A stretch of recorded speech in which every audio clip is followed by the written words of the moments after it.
Where did it all go wrong for Team Liquid? We are going to talk about the TLCK failure, the experiment, whatever you want to call it. We're going to start off with talking about that this episode. We've got the Swiss stage to discuss. Does it need changes? Is it perfectly fine? Is it successful? We'll get into that. Can NA get out of Swiss? We will talk about North America's performance, all this stuff in episode 142 of the Clown Fiesta podcast with Blue Jay and JNT250. Jinter, we're starting with Team Liquid. It's a failure. Just initial thoughts. Yeah. I don't think anybody expected that Team Liquid was going to get out of groups after their performance. And while they didn't get out of groups, I don't think anybody was expecting them to lose to the teams that they lost to, especially considering that you look at the teams that have played 3 matches so far, and I think you can argue that TL actually had one of the easier schedules in comparison to a lot of the other teams in the Swiss stage, and they're already out 0-3, losing to probably the weakest team in all of the Swiss stage in GAM just last night, and also dropping games against T1 and NRG.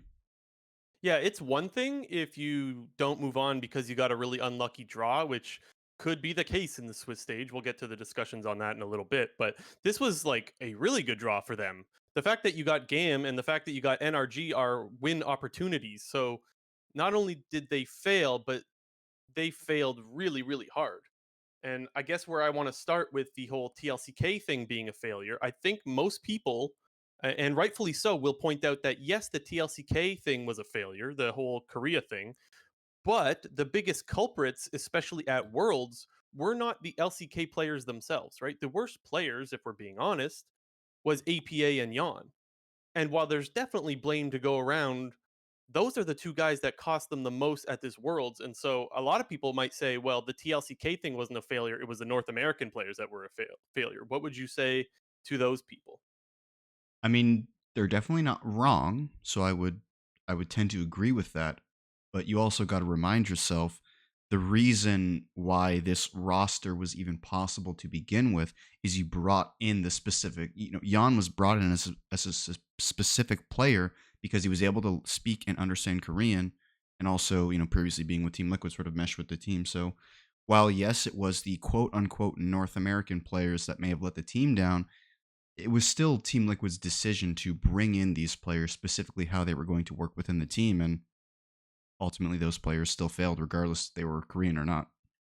Yeah, and I think what this kind of exposed this year is that if you're going to put a team like this together, you need a backup plan because the idea behind the team is we're going to speak Korean, and so we are going to be a Korean speaking team. But what if there's no backup players? Like you're running Jan and Harry at the time, who Yeah, are both rookies, fresh players. Those are the only guys that could speak Korean. After that, you've got no one else, right? Like APA was the backup. Guess what? APA doesn't speak Korean, and we will definitely talk about how APA didn't perform well this tournament. We've already mentioned it, and that's very apparent. It's we're gonna remind people he doesn't speak Korean. So like the challenge for him, not only is he a fresh rookie, not only was he not even playing pro this time last year or whatever it was, the challenge is way beyond what a normal challenge would be for a fresh rookie going into Worlds. Like it's just not fair the situation that he was put in to succeed. Like that's just so incredibly unlikely to see a player like that succeed. And so, yeah, you want to point the fingers at the North American players because they didn't perform well, but TL not having any kind of backup plan for someone to speak the language of the team, that has to be thrown out in the limelight as something that's highlighted here. Like that is a problem. yeah. I mean, especially when you consider some of the problems that they were incurring earlier on in the year and in the split. Those weren't necessarily the same problems that cropped up specifically at this World. You go back to the beginning of summer split, even times during the spring split, Summit wasn't looking very good. Pioshik didn't look as good as we thought he might look in the spring split. Obviously, had a much better summer, but was fairly underwhelming in spring. And there was some clear rookie struggles in spring with both Harry and Jan. Continuing on the summer split for Harry, the whole reason why APA got put in this position in the first place, he was the quote unquote backup plan, but I don't think TL was even expecting to have to use the backup plan. Which to Like, me is crazy because as anyone knows, it doesn't have to be you don't need to have rookies on your team for them to possibly need replacement. Especially TL should know this. TL had issues with Santorin, for example. Remember he had like headaches and migraine issues. Like there could be an abundance of reasons as to why a player might not be able to play. TL going forward with this plan got heavily exposed for having no backup. And so it's not just, oh, they're rookies, you should have known. It could happen to any player. What if Core JJ is having some health issues? What if I don't need to go into the long list of things that could occur. But the point is you should definitely have a backup ready to go. And I think I've made that point really clear. And I think that is the biggest oversight about this plan to go forward with the TLCK as we've come to know it. Yeah, and I mean, I think it's probably, I think some of the risk they understood for sure. You know, when you do bring in two rookies, whether it was APA or it was Harry, whenever you bring in two rookies to mesh with the full veteran squad, and the two rookies that you're bringing in are playing the carry positions, which aren't necessarily the most important positions early on in the game, because one of the reasons why Team Liquid had such a successful early game throughout the entirety of 2023 was a lot due to Summit's laning, Piochik's early ganking, and Core JJ strong laning as well. But once you sort of saw, regardless of whether it was Worlds or LCS, whenever you saw Team Liquid get to the mid game and get their carries in a good position or even an even position, ultimately they failed. And Team Liquid had a ton of problems with closing out games in both spring and summer. Their mid game was always sketchy, and I think coming into Worlds, people really thought that Team Liquid's only chance was to snowball from a lead. And I think we saw maybe a couple instances of Team Liquid getting those leads in a few of these games at Worlds, but they weren't able to transition those leads to victories. And some of that is in part to the rookies of APA and Yon, but to a certain point, the whole team also did fail. You highlighted something else that I want to touch on again. You mentioned how the carries on this team are the rookies. And I think you're not the only one that's going to look at that. I feel like there's a lot of people that are really going to talk about that and say maybe the TLCK thing would have worked if you weren't relying on rookies to be your two damage dealers for most games, right? Obviously, Piochik could play Kindred like we saw this week. And like there are other ways of having carries, but mainly your two carries are rookies. Could that have been part of the problem? And to those people, I would say, I don't think that is necessarily fair because if you point to just Team Liquid last year, where they were still a crazy import team, yeah, they weren't TLCK, but Bjergsen was mid and they had Hans Sama as their AD carry. Like these are veterans of that in their roles, and they weren't able to carry last year. And if you want to point to this year, you could look at Prince, who would be TLCK worthy, and obviously didn't perform in that. So I guess to me, I don't buy the it's because you there it's the carry roles, I guess is what I would say. I don't necessarily think that is the reason. Although I would say that I would be more comfortable with veterans being the carries. I don't think that it's as simple as the problem was the rookies were their carries. Well, and another thing that you got to think about, especially when it comes to the traditional LCS import, it's normally a very mechanically strong Korean player who we know is going to be strong individually. But the question becomes, can they mesh with the team and also be, they can serve that same role and do it very well in the LCS. And you look at this Team Liquid squad where it's kind of the reverse, where you're actually having to bring in lower class, well, I guess I should say potentially lower class options to mesh with this roster. Like normally when you take an Mhm. import, it's usually we want to find the best import that's out there and see if we can ingrain them and mesh them in with the team. And if we do, it's going to be a success. Or with Team Liquid in this case, in all of 2023, it was the complete opposite. We have North American players who are trying to mesh into this all Korean squad who are going to traditionally be worse than the players on our roster, and we have to figure out a way to work with them. And I feel like this is pretty synonymous in all of team sports or esports, whether it is, you're only as strong as your weakest link. Yep. And there was instances where Team Liquid did look really, really good off the back of very strong performances from the likes of Summit, Piochik, and Yon even. APA also had his moments, don't get me wrong. There Yeah. was a couple Nico Yeah. games where he was absolutely popping off, getting some insane flanks. He had a pretty strong LCS playoffs for the most part. Obviously, a lot of that was done on Nico, but There was reason to be very excited about APA at one point. If you just rewind 2 months, 3 months ago, whatever it even was. at the beginning of his LCS debut, Yeah. before we even got to playoffs, he had shown some spicy picks. He was looking really, really strong, and there was reason to believe. But I think that that magic dust, if you want to call it, quickly faded away. Yeah, it's funny because we're coming to the realization. You always come to the realization at Worlds whether something is a failure or not, because that's mainly what teams care about the most. Of course, LCS playoffs as well. Um, but we're learning now for sure it's a failure. but the things that made it a failure occurred 3, 4, 5, 6 months ago, whatever it is, right? Because I think the second that Harry had to step out and you had to put in an English speaking player, I think that's where you could say the line is crossed of this is not a good plan. I Uh, definitely agree. I think once they crossed that line of putting in APA for Harry, it was all, it was done at that point. The idea that they and were trying to create was over, and it was just about trying to make the best out of a bad situation. and that doesn't even necessarily means that their move, the roster move was a mistake, but it just meant that they were out of good options, right? Exactly. Um, I fear that so Steve does not have a long history of putting in fresh rookies. Now, I'm not saying it's never happened before. I think when he first put in Tactical, that was a young player, right? But a lot of people were like, "Hey, it's nice to see Steve and just some North American teams put in some young talent." It makes me worried that okay, I did it. Are you guys happy now? And they were their worst performers at Worlds. Does that worry you at all for Team Liquid going forward into next year? I mean, definitely, it's a great point because you look at Team Liquid all the way back to season 8, which is basically the point. Well, it's obviously where LCS franchising started, but it's also the point where a lot of the top tier LCS teams really started to kind of go from domestic success and really shifted their focus to international success. And all of these top North American teams wanted to build these very strong rosters that had a chance to succeed internationally, whether or not that had NA players involved or not. And you saw that with the first iteration of that Team Liquid roster with Double Lift and Pobelter and Impact and Xmithy.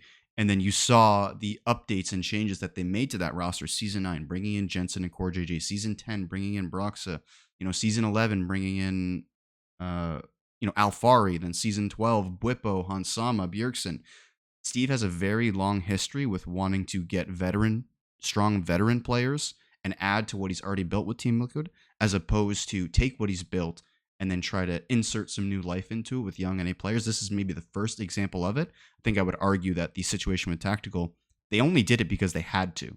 I think in a world where that spring split plays out fairly normally and Team Liquid maybe isn't ninth place, but they're just like a middle of the road fit, their six doublets probably still on that roster, and Team Liquid is probably approaching their roster building with the exact same mindset. And Steve went with a different route this time, and I think people knew that he was going to go that direction after the video he put out at the end of Worlds 2022, where he made a very strong point that he said we wanted to build through our academy program and whatnot.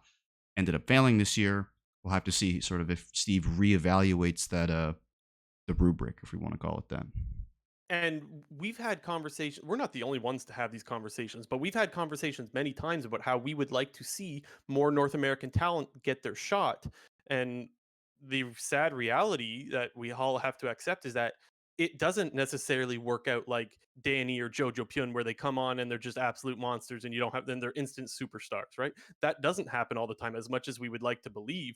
And so I guess what I'm saying is, even though I'm still definitely on the side of I want to see more North American talent, I think we need to recognize why Steve is hesitant to make a gamble like that because it doesn't pan out, and sometimes it gets thrown right back in your face, right? Mm-hmm. With that said, um, I want to ask you: does Team Liquid keep any of their players going into next year? Do you I think mean, it's 2024 Team Liquid has any players that they currently have? it's an interesting question because you look at the contracts that they currently have. Summit, Yoshik, and Core JJ contracts all expire at the end of this year. So they will all be free agents. The only TL players who are under contract going into 2024 are Yon and APA. So working with that information, I would say that if TL wants to, I don't know what the right word is. I wouldn't say stay on the same path because obviously the same path would be the same roster, and I don't think that would be the case. But if TL wants to stay on the same path with Core JJ, and the reason why I say Core JJ is I think Core JJ is probably what's holding the likes of Summit and Pioshik on this roster. I think if Team Liquid wants to continue with Core JJ as the main person on this roster, I think we could see the other Korean players return in Summit and Pioshik, at least one of them, because I think both of them really did show strong performances towards the end of their LCS tenure, which I think warrant a spot in LCS. I think Pioshik and Summit were easily top 4 in their role at a minimum in 2023 summer. But when it comes to APA and Yan, it's a little bit of a harsh reality, but I just don't think that either of them are to the upper echelon level of the LCS. I think if anything, if you were to keep one of these two, I would keep Yan over APA because I still think that Yan does have very strong laning, but he just really needs to eliminate those positional mistakes in the mid and late game that constantly cost Team Liquid games. He had a really costly one in the game against T1. So for me, it just feels incredibly unlikely that this team sticks together. You mentioned maybe they stick with Core JJ, but I just want to remind this is the second year in a row that we're not even sure if they're going to go with Core JJ. I remember last year around this time having discussions about whether TL is going to keep him because last year was the first year that it was very apparent that Core JJ was no longer like the top support in our league anymore.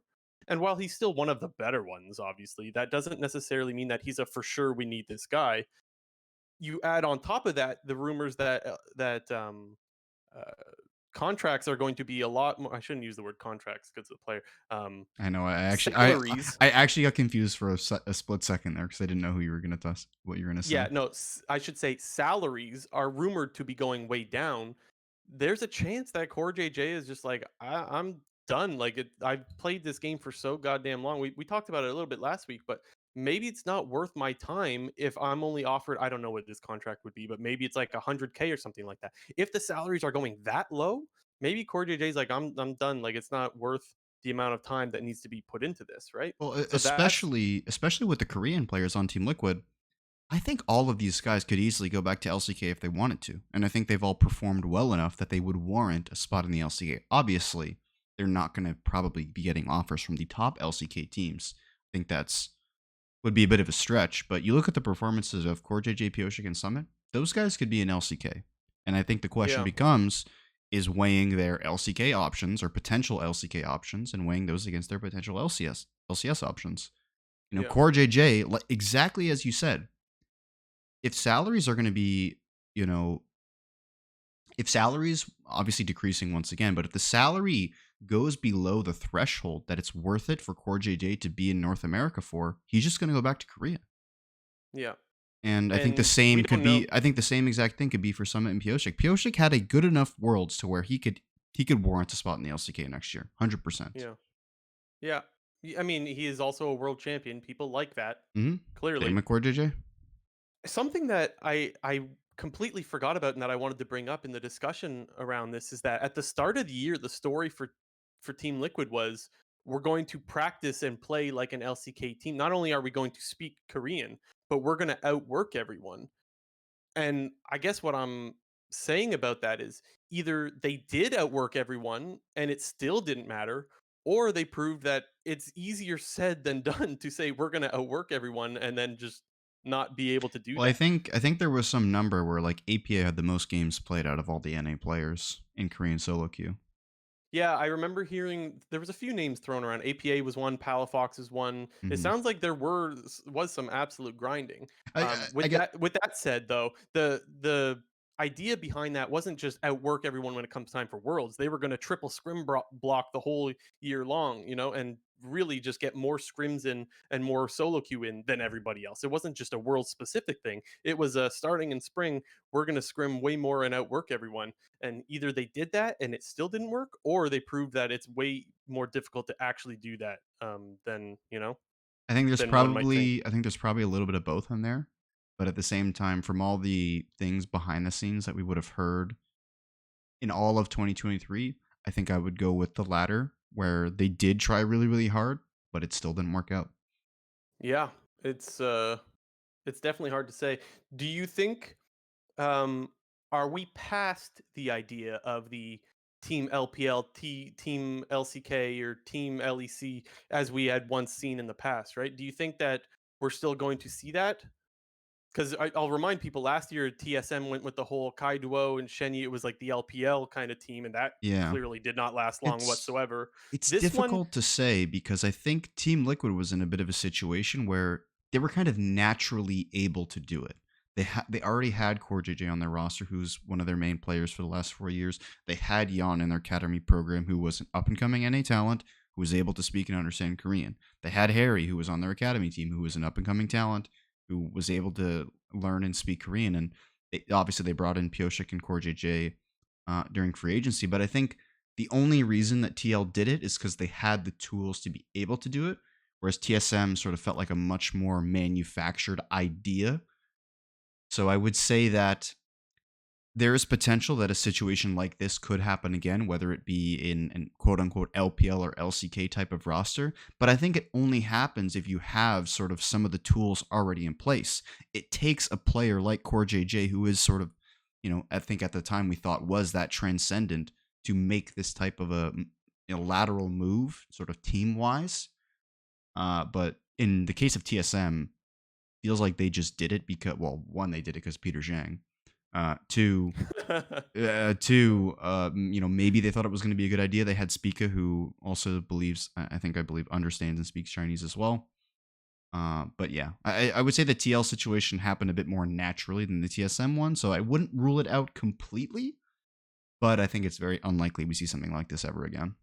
I'm on the wiki right now, just looking at all of the LCS players from summer, and there's not that many to, which is I think kind of the point that you're putting out, that like the stars kind of need to align here. You need a guy Exactly. like Core JJ. There's Spica again, who does speak Chinese and he's a North American player. There's Impact is another one, right? So you could do something with Impact and Core JJ potentially.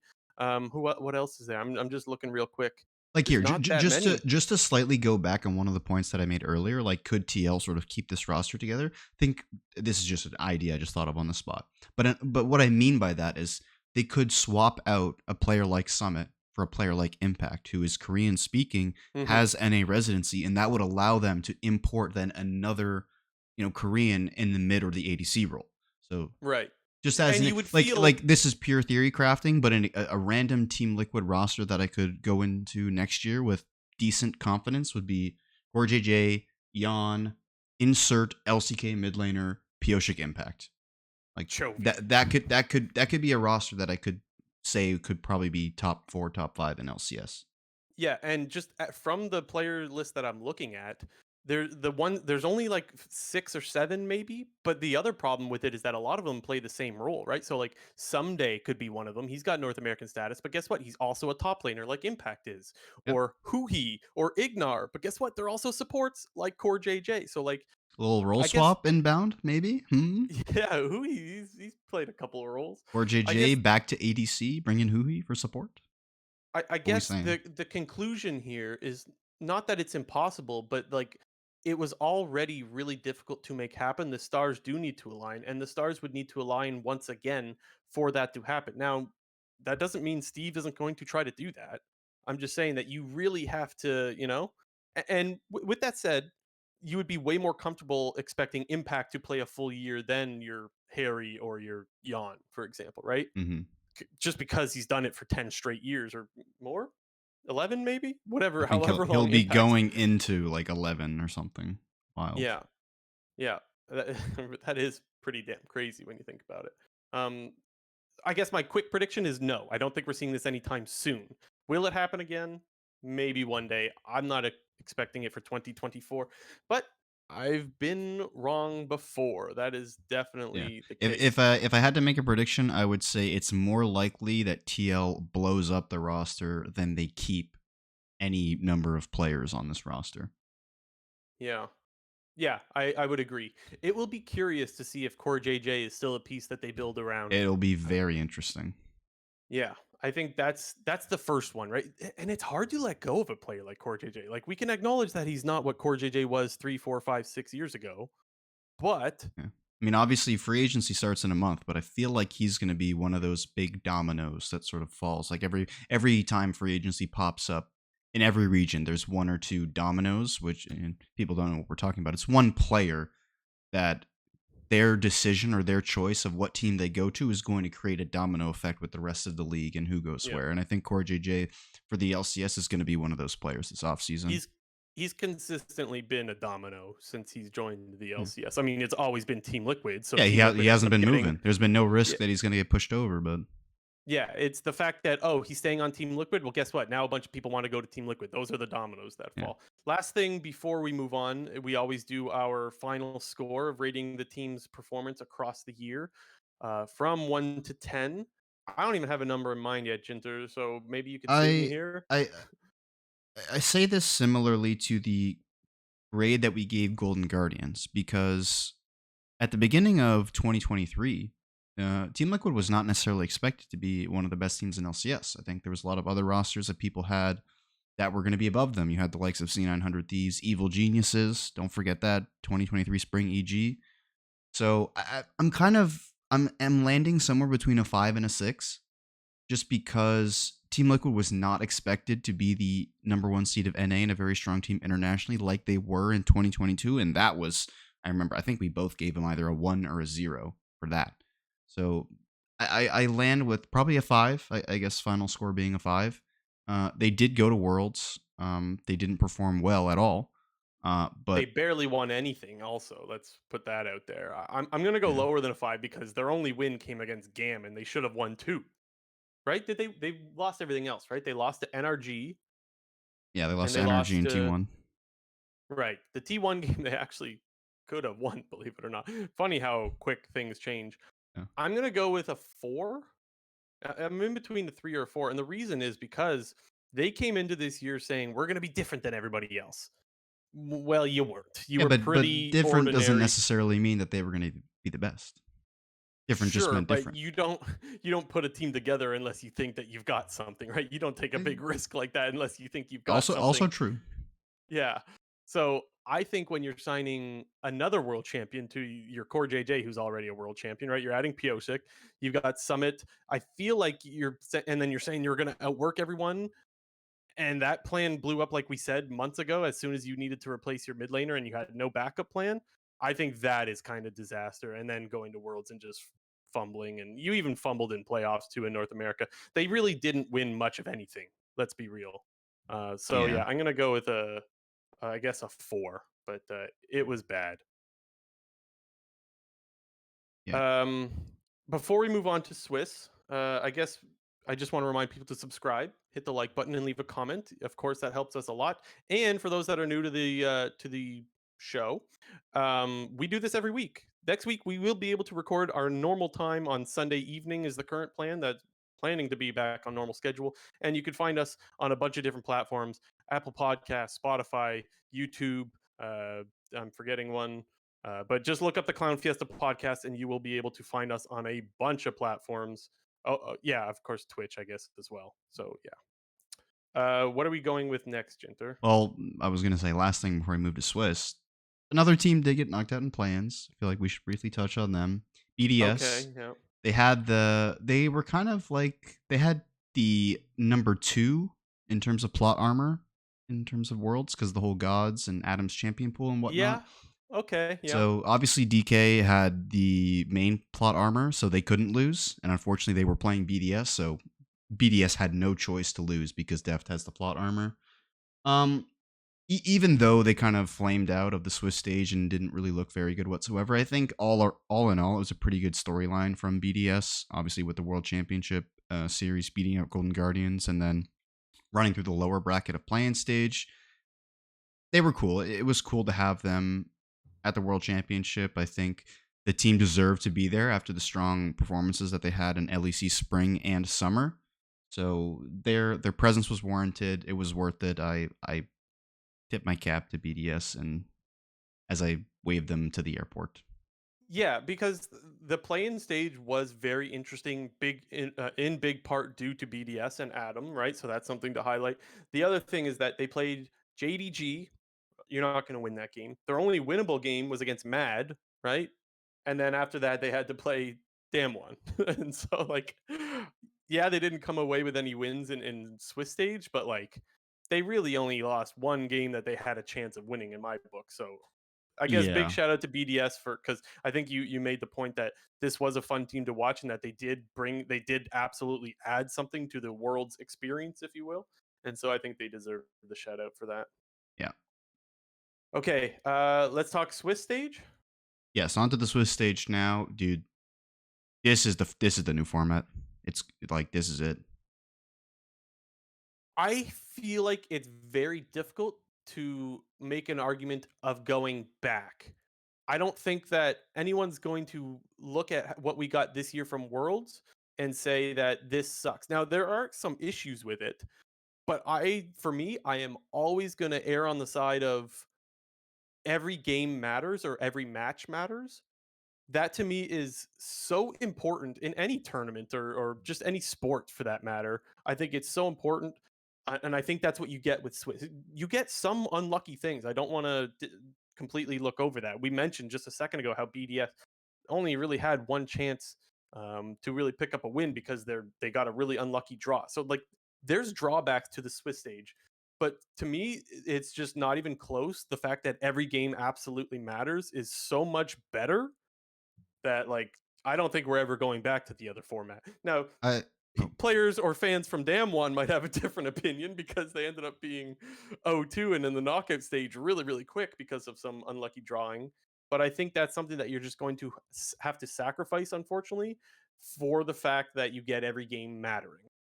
yeah, I think I remember saying this before the World Championship started. It just filters out all the bullshit. You look at BDS as an example.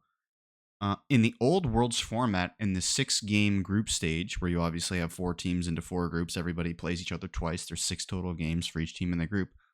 After the first 4 games, more often than not, whether or not your team is going to make it out. It is Yeah. very often in the group stage that we see one team is 3-0 at the top of the group, and then another team is 0-3 at the bottom of the group. And by the first day of the second week, once that 4th game is played, more often than not, their fate is usually sealed. And when I say take BDS for an example, while there was 3 matches that they played, it was 4 games in total, and they went 0-4.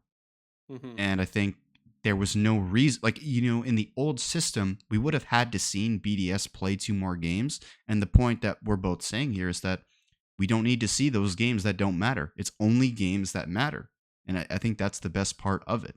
You Yeah. often find yourself looking at some of these last games at the World Championship in the group stage where teams are playing a little bit for fun because sometimes their fate is decided. And it just can sometimes feel like a waste, and there is no wasted time or games or anything in this format because everything does matter. Now, if so, we are of the opinion that this is sticking around and this is the best format. Yes, we're in agreement there. I believe so, yes. Yeah. Do you think there is anything that should be changed? I can bring up some possible ideas. We've heard some people say that they don't like the idea of rematches, right? So if I don't know, let's just say X team, let's say Dam One already played KT, maybe they could end up playing each other later. Later on in the Swiss stage, should those two teams be drawn differently? Like, so if one gets drawn right after another, they get bumped down to the next match or something like that. Should that be the case, or do you like it the way it is? Just whoever you get drawn is whoever you play. Well, I definitely, well, in terms of the rematching point, I would agree that there probably needs to be something explicitly stated in the rules. Because when we were doing our prep for our episode just yesterday, I went into the world's rulebook and was like, can teams get drawn into rematches like at any point? Because after the draws that just happened, last night slash this morning, there was a chance that C9 could have been rematching Mad Lions in the best of 3, spot, because both of them were sitting at the 1-2 record and they played each other when they were 0-0. And so I guess the point there is on the rematching, I would say no rematches should happen unless it's the first match you play and the last match you play. And what I mean by that is if you played somebody when you guys were 0-0, you could rematch if you guys were 2-2.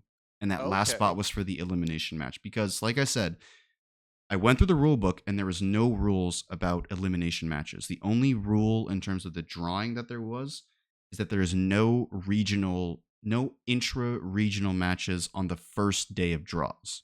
I Obviously, think I there like was a that idea. there was a lot of discussion after the day 2 draw where there was a ton of quote unquote civil war matchups where people were getting really upset about. And I think yes, there maybe is like I can understand the reasoning why people are upset, but at the same time, if you're going to get those same region matchups anywhere, like there's nothing that you can do to restrict that. And if you just purely did that, I think you're then sacrificing the sort of competitive integrity of the tournament where you're not trying to figure out who the best team is. You're just trying to see the matches that you want to see.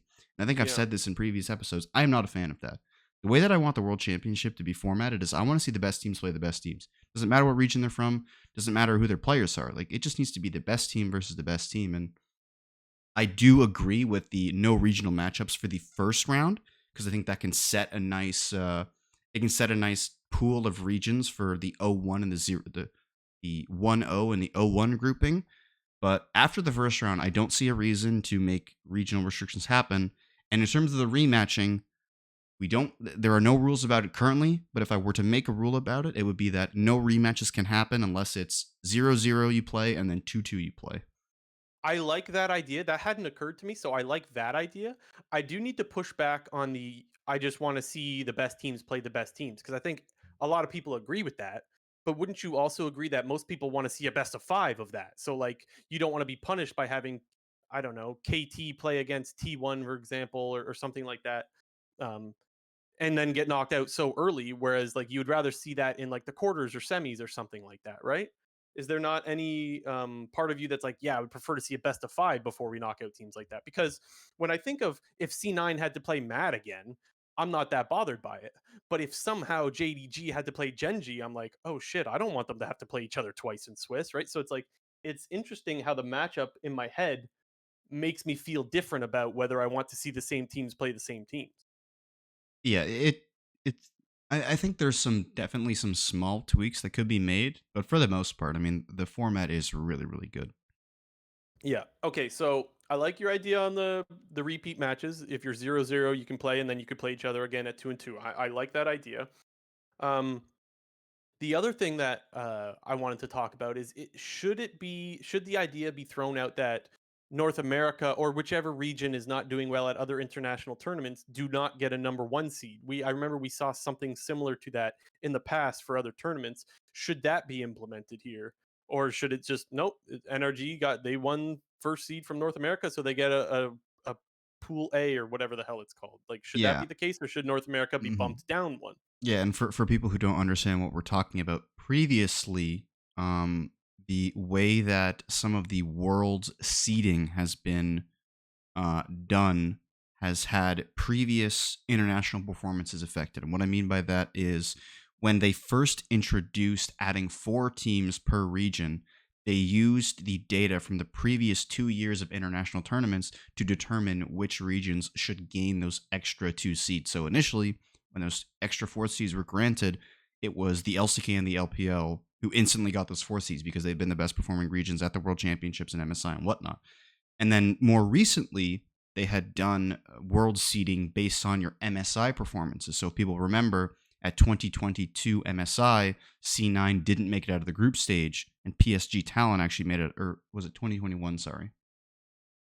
It might It have been was 2021. 2021. It was Yeah. 2021, sorry, where Cloud9 didn't get out of the group stage of MSI and PSG Talent did.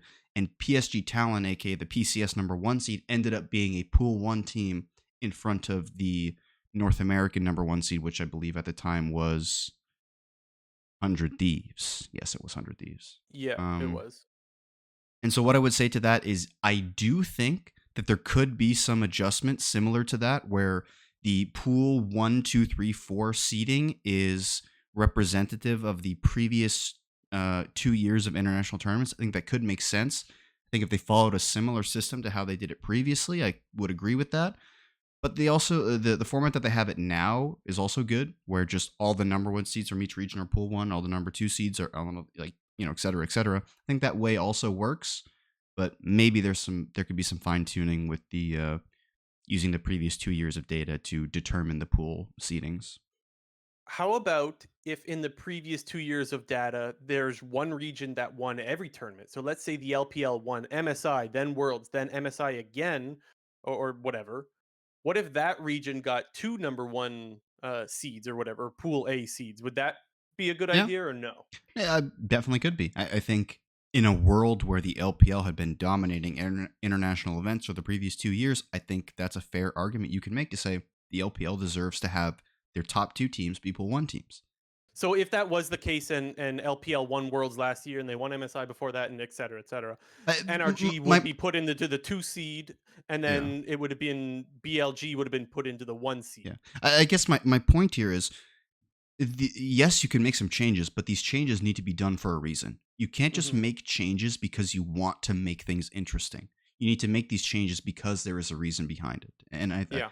I think manufacturing uh matchups and stuff like that to not be like Civil War regional stuff, I think is something that they shouldn't touch. I think the way that they have it set up now, with the only restriction is the first day of matches that can't be, intra regional. I think that works.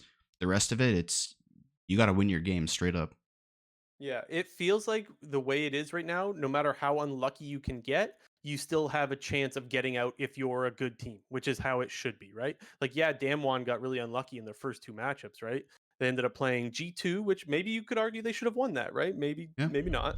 But then they ended up playing, was it KT? And like, oh shit, now you're 0-2. Well, guess what? Then they had the option of either playing GAM, TL, or BDS, right? It's like, okay, yeah, you yeah, got unlucky, but now like because you're against other 0-2 teams, like you're gonna freaking win that series. If you truly deserve to get out of groups, you're gonna win that series, right?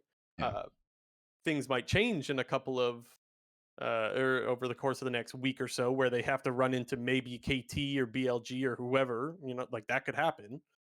yeah. Um, but I guess in that case, if that does happen and they get knocked out by another good team, you say, well, maybe you should have beaten G2 then, because that is another region that your region is supposed to be better than, right? So it's not like they're completely screwed over, even though yes, you could definitely argue they got unlucky. Hmm. Anything else on Swiss? No, it's beast. I It's love it. great. I'm It's really fun. I'm just getting so much Boston 2018 vibes from it. The CS:GO major, It like feels so much better for North America and Europe because we have way more matches against each other. Um, I feel like it probably feels much worse to an LPL or LCK fan. But why? it's hard to say because what's that? Why? Because those regions have a lesser chance of getting out than they would have in the past. No, they That's don't. What all. do you mean they have a lesser chance? They don't have a lesser chance. Well, because the If way all the of them group win, they draws get used to out. work. If they all Yeah, just win, they get out. If they lose, they don't. And that's how that's sure. how normal groups works. It's you look at last year and Group B in Worlds But 2022 normal was. groups, you didn't have the same region within the same groups, though, right? So I right? mean, There was yeah, not two LCK teams in it. That's why I say it's. I'm not saying it's a bad system. I'm just saying it's worse for those teams to perform, or like they have a better chance of performing worse in this particular thing than they did in the past. That's all. That doesn't mean I think it's a bad system. That doesn't mean I think that they necessarily hate the system, but it is worse for those fans technically. Do you get just based off of I their likeliness to move on? maybe I'm not understanding it properly, but I still don't see how that's true. Okay, well, I don't think we need to hammer home this thing. I guess yeah. Let's just move on. North America. Chances of getting out of Swiss, Jinter. Uh, it's possible. It is definitely possible. It feels like the best chance we have of getting out of Swiss is having North America run into North America. Or yeah, or having North America run into Europe. That's and that's Right. that's I feel like how it always is for the most part. Like if NA is going to get out or not, it usually falls on the heads of some NA versus EU matchup. Yeah, And right now to be fair, we have two NA versus EU matchups we're in the stage. Yeah, we're fully expecting NRG to lose to G2. That is a really big mismatch. Now, upsets have happened before, but I don't think we're holding our breath here and waiting for that to happen again. So we're expecting NRG to have two losses after they play G2. And hopefully, if Cloud9 can beat Fnatic, which I think they can, that's a close matchup, right? Hmm. Then you're hoping that C9 is drawn into NRG, and then automatically one of those two teams gets out, right? Well, I guess just for the record, I'm not hoping that C9 draws into NRG at 2-2. I would still rather them draw opposite teams and then both have the chance to get out. Okay. And this you promise this has nothing to Also, do I with wouldn't. hold on. You promise that this has nothing to do with being afraid of NRG after losing in finals? No, I actually think it would be kind of limp if C9 got out of groups, and the reason they got out of groups is because they beat Mad Lions, Fnatic, and NRG. Okay, fair enough. Fair enough. Like when C9 gets out of group, it's because they've normally beaten an LPL or an LCK team, and that's what I still want to happen. Yeah, you want to get out the way they've done in the past where they've Yeah. had to upset someone, which In they've done season many times season four, before. they had to upset the number two, Korean team. In season six, they had to upset the number three Chinese team. In season seven, they'd upset number Chinese team number two. And season eight, they had to upset LPL number one and LCK number three. Like it would not be conducive to the C9 storyline. Okay, J&T confirmed not afraid of NRG, or so he says. But no, okay, joking aside, I get I what feel you like if you mean. look at NRG's games, there's not a lot of reason to be afraid of them. Oh, I do I do agree. Oh lord. Oh god, that's okay, you're making things a little too real for me, Jinter. I mean, Uh, we should just get into it, huh? Like, yeah, yeah, let's do that. Which team are we starting with? I feel like we'll start with the NRG because they're NA's number one team. It'd be disrespectful to do C9 first, even though I'm a C9 fan. NRG, they are in the 2-1 grouping currently, and as we mentioned, they're already matched up against G2 Esports in the 2-1 grouping to potentially get out of the group. Now, while I think both of us are doubtful that they will beat G2, mostly because G2 is just better than them. But Yeah. looking at NRG's previous 3 games, despite the 2-1 record, it's not been the prettiest of They look situations. let's be blunt, they look fucking awful. I know they're 2-1. I think they look absolutely terrible, which is not how I doubted them. That means they're supposed to perform well. And when they perform the way they have, I lose my fucking mind. I was furious with that game, their most recent game against was that one was against Mad, right? Mad Lions, yeah. Yeah. Dude, oh my god. I was so tilted. I was so tilted. I can tell you exactly when I just lost my mind. It was when Palafox decided to Talia ult and try to ult through Oh my all the god, other yeah. almost like he didn't know how that worked. I don't think he did, honestly. I think he just thought that if I don't get CC'd, I'll keep going. But that's not how Eh, that works, bro. but he flashed right before too. So he's like, I'm gonna flash to get distance so that I could hop on this Talia wall and hopefully they'll just let me pass right by. Now, full disclosure, I love Palafox and I actually do think he knows how it works. I just think that was a brain fart. And that's where I got so mad is because I know Palafox is better than this. I know it. But that was so bad, man. I was losing it. The only way I could cope for him was that he accidentally either clicked on the mini map or meant to click mini map and then clicked right next to it or something. That's the Oh god, only I way hope I that's the could. case. Yeah. I Because really hope to be that's the fair, case. he also might have been able to actually get out if he just tilted his ult to the left a little bit, like running it along the left hand wall, Yeah. as opposed to just sprinting it directly into 3 people.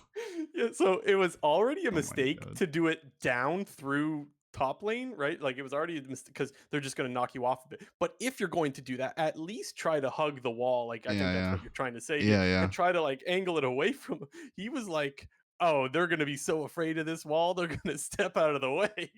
Yeah. It was so bad. It was so bad. Oh my god. I'm laughing now, but at the time I was not laughing. I was furious.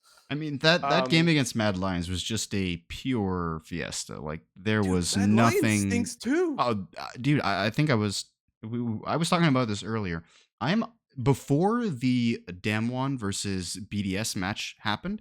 I was almost convinced that Mad Lions was the second worst team in the Swiss stage, just behind Gam, because Mad Lions has looked pretty awful the whole tournaments as well. You look at their game against BDS, the one game that they did win, and it was fairly similar to the C9 versus T1 game where the instead of it being the Belveth got the God start in Mad Lion's case. In the C9 case, Belveth just did not get the God start and got shit on completely. There was another game that was also NRG where they just didn't respect the other team's um the Talia whatsoever. What game was that? That was Mad Lion's game. Was that the same game? Yeah, that So was wait, Mad okay, Lion's game. okay. The reason why Palafox was Talia ulting out was a Silas stolen Talia ult, right? Is that Yeah, how yeah. that? Uh huh. Okay, I was so confused in my head. I was like, I remember them not respecting Talia whatsoever, but how the hell did that happen Yeah, yeah. It was a when stolen Palafox was on? Tilia ult. Okay, this is making way more sense because yeah. Anyways, they were just walking right in front of I think it was Niski that was playing the Talia, and just not a care in the world, just giving away free knockbacks on the Talia and then just dying. Like the game was so in their hands; it was their game to lose, and they made it over and over and over again. They were giving opportunities for Mad to come back in that game. Mad just sucked so bad that it didn't matter. Like Mad was terrible. Hillisang sucked. Actually, the only time that you were able to finally breathe was right at the end because NRG was like, "We're just not going to fight because we can't win a fight. We're just going to backdoor." And that was the only way. I'm Yeah, convinced that is the only way they could win that game, I agree. because their fighting was so bad. Regardless of team comp, you could say, oh, they didn't have a good team comp fight, or oh, they lose that matchup. It's good for them. No, regardless of what champions were picked, they were going to lose those fights because they were playing so fucking bad, and they made the right call. We're not winning fights. Let's just go backdoor and end the game. Thank God they did that. That was the only good play in that game. Yeah, I think you said it perfectly. That game was NRG's game to lose, and they almost lost it about 4 different times. When Dokla TPs right on top of where all of Mad Lions is, and he ints, and then Mad Lions goes right over to Baron, and then they start funneling one by one, the classic solo queue. We could stop them from Baron. We just go in one by one and die over and over again. I was so tilted. Oh my god. I'm getting tilted again just talking about it. And Oh, as bad as it sounds to say for the NRG fans out there, their game against Team Liquid also just wasn't very impressive at all, and it kind of sucks to have to take that away from NRG because they won the game, but APA was absolutely sprinting it in that game. Like hard that sprinting. was the whole game was just over by, you know, the game wasn't over obviously, but the game just directionally was so over by the 10-minute mark after APA had died like 3 or 4 times. And then the first game that NRG played, they were just heavily outclassed in Oh, the bot lane. They just lost they just immediately. got destroyed by Weibo. Just absolutely Yeah. owned.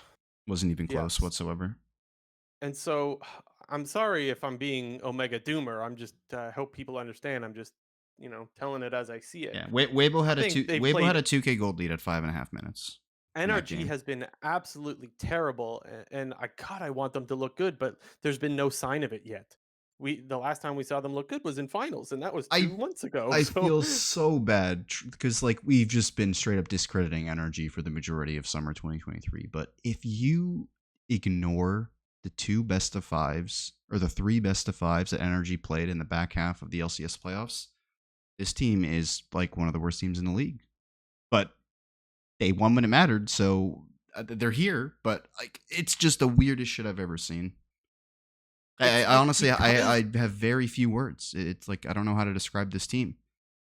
it's because they do end up showing up when it absolutely matters, that there is this slight glimmer of hope, but that thing is so overshadowed by them going up against G2 that it's like, oh shit, like they're just like, this isn't the series where they get out, right?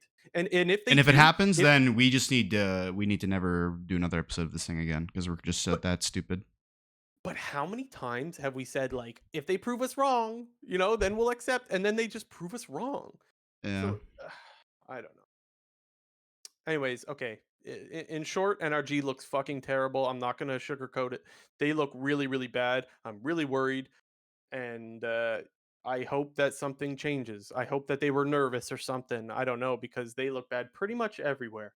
Ignar did have the one rail game was actually really good. I think that was the Mad Lions one, even though he ended up getting picked at one point. He did have some really good engages on the rail, mixed in with an int or two.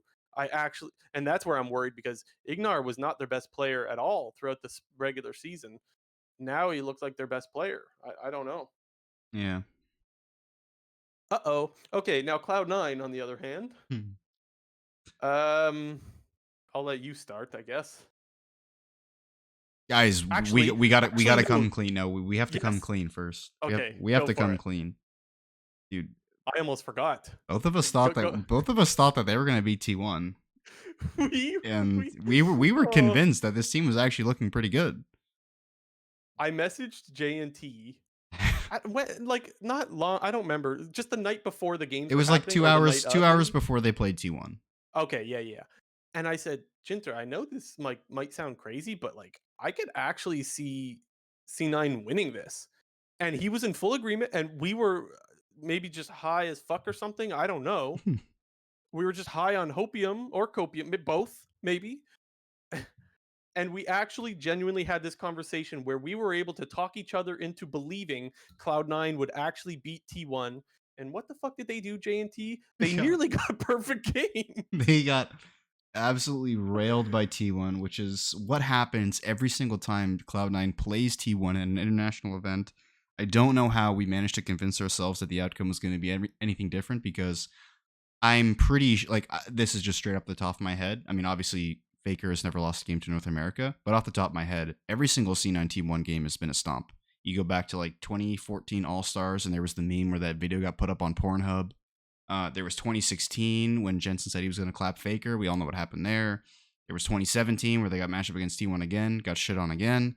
There was 2022 World's Group Stage where Sinan got shit on again. Like, they just get shit on by T1 every single time. And despite that, we somehow managed to convince ourselves that that wasn't going to happen, which I feel like we did people a might really be good like, job of that, apparently. yeah, people are probably like, why would you guys own up to that? Like, that's so embarrassing. I think it's so embarrassing that we have to own up to that. Yeah. Like, it is pretty funny that after all of these years, we still manage to pretzel logic our way into believing North No, but America but is going to beat But here's the thing, going into the matchup, like Cloud9, they destroyed Mad Lions. I shouldn't say they destroyed Mad Lions. Mad They Lions may have destroyed Mad Lions, well, I don't though. know. You know what I'm saying? They out macroed the fuck out of Mad Lions. They didn't destroy them. Sure. They out macroed the fuck out of them. And then they actually had a pretty good performance against LNG. They basically only Yes. made I shouldn't say they only made one mistake.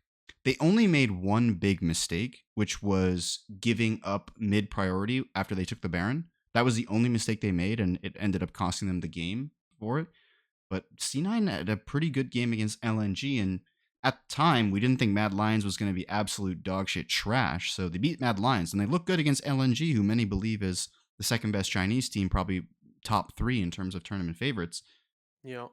But unfortunately, the T1 incident happened with Belveth. Yeah, so one of the reasons that I said to Jinter that I had confidence was that C9 recognizes the game needs to be in either Blabber or Berserker's hands. I didn't have Belveth in mind Well, we when saw that at I Worlds said, 2022, and we knew what happened then. So, can I once also again, we forgot to just can think back to the past. I need to also add though that like I the Belveth pick is not what I want to see Blabber play. But I don't think that it's fair to just be like, "Oh, Blabber didn't perform well on Belveth, it's his fault." Because I do think that you had mid priority, like mid was going really well for MNS against Faker. Faker was like being pushed in, he was getting chunked out, like priority was incredibly on the side of MNS. And the fact that after you have such mid prio that T1 is able to invade Blabber and just do whatever the hell they want and MNS doesn't punish at all also speaks to like mid lane being an issue as well. Like MNS shouldn't be with the prio that he has, shouldn't be falling behind in lane later once he's got such a big advantage against Faker.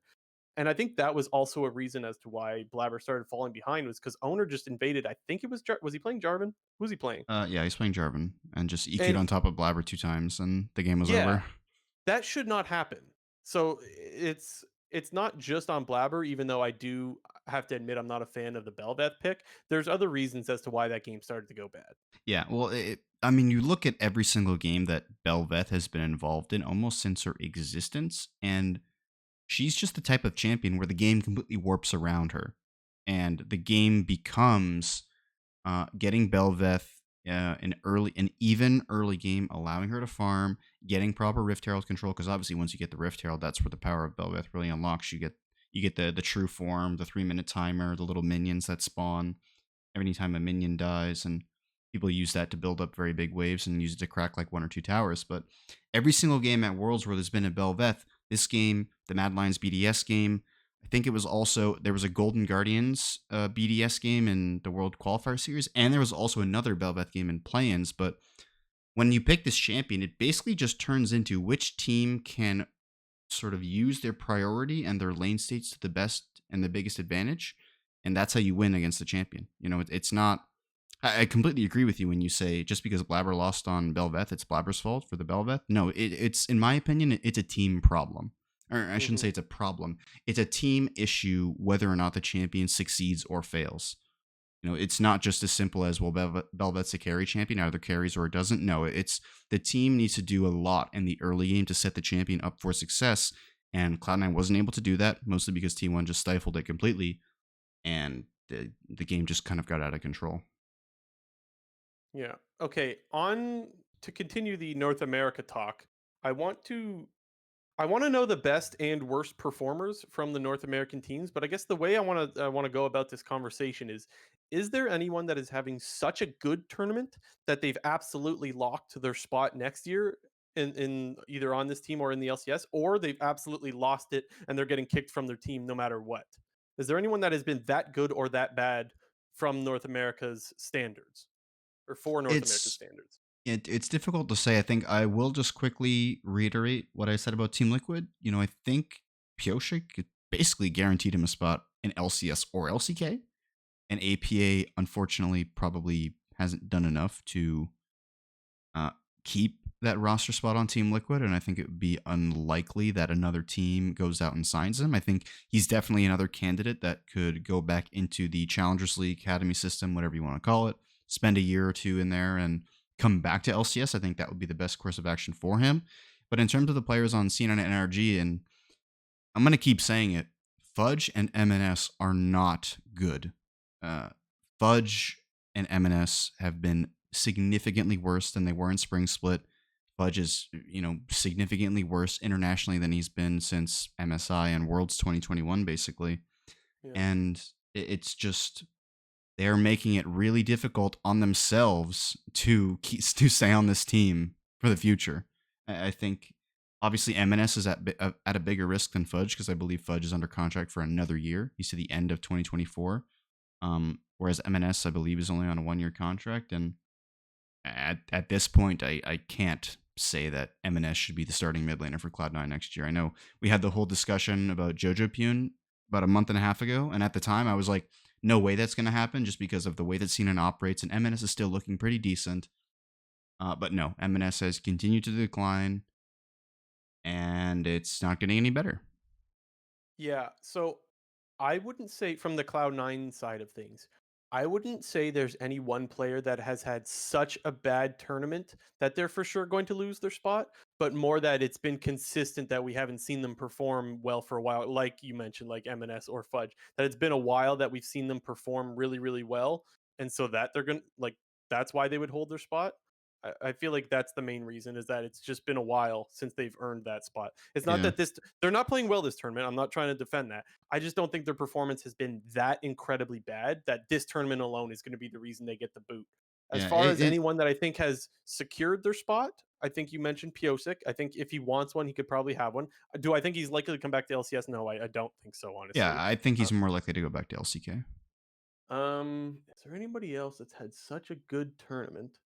I mean, I think that Palafox has still been all right, despite the ints that we were kind of referring to The with the one game Silas. was Like, really, really bad. Yeah, but I still have full faith that like NRG will pick Palafox. I just don't think it's because of this tournament. yeah, I think there's definitely a world where Palafox could have maybe played so insanely well that he would warrant another jump up in terms of the team that he might be on. But I don't think we've seen that. I think at the very least, he's going to be an NRG next year for sure. Yeah. Hmm. And who knows, maybe he does get an offer from one of the bigger teams. When I say bigger, I mean bigger financially, because obviously NRG is the number one seed, but likely that teams like Cloud9, 100 Thieves, Team Liquid, FlyQuest maybe will pay more. Yeah, the only two guys that come to mind are the APA and Yon. I think their tournaments have been bad enough that they're for sure not going to be on their team next year. Um, that's the only two guys. There's nobody to me that I think has had such a good tournament that they are like, "Yep, I'm locked in for next year." Um, that's I guess just the way I look at it. Except for Piosic, right? But of Yeah. course, I don't think. Yeah. Anything else, or should we move on to the matchups? No, I think that's it. Obviously, we hope that North America is going to make it out. I will predict one NA team will make it out. Yeah. One will happen. And like I said, if anything, I hope it's because CNN and NRG play different teams as opposed to playing each other. Yeah, I I hope mean, that's the case. obviously, if I would like them to be able to make it out for that reason as well, but if it's them getting out versus not getting out, I don't care if they play each other. Sure, Yeah. fuck it. Anyways, And then I would cheer for NRG because I don't think either yeah. team's going further after that. On to the matches that pick up again Thursday, early Thursday morning. First one in the 2-1 grouping, we got your boys KT Rolster versus LNG, who I'll again reiterate. I think I touched on them when we talked about Cloud9, but a team that people are scared of and many believe are actually a top 3 team at the World Championship right now. But are your boys going to do it? I would really like them to. I'm very afraid for them. I do not think they're the favorite here. I think there's a little bit too much inconsistency from the side of KT. I think Keen has not had the greatest tournament. I don't think anyone on their team is having a terrible tournament. I just don't think that their performances are good enough to go up against LNG, which I think is having a better tournament, right? I think Scout has been really, really good.